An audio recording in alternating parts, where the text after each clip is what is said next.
ఒక మంత్రాన్ని చెప్తాను, జాగ్రత్తగా గుర్తుపెట్టుకోండి.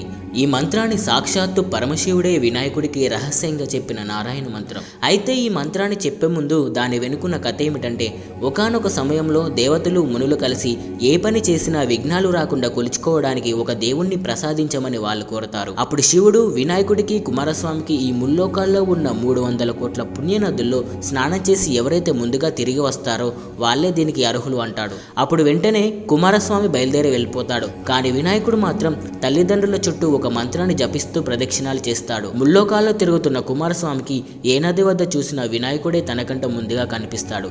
తన గర్వాన్ని అణుచుకొని అన్నగారి మహిమ తెలుసుకున్న కుమారస్వామి వినాయకుడిని విజేతన చేస్తాడు. ఆ మంత్రమే సకృన్ నారాయణే త్యుక్త్వాం పుమాన్ కల్పశతత్రయం గంగాది సర్వతీర్థేషు స్నాతో భవతి పుత్రగా. ఈ మంత్రం జపిస్తే ముల్లోకాల్లో ఉన్న 300 కోట్ల పుణ్యనదుల్లో స్నానం చేసినట్టు అవుతుందట.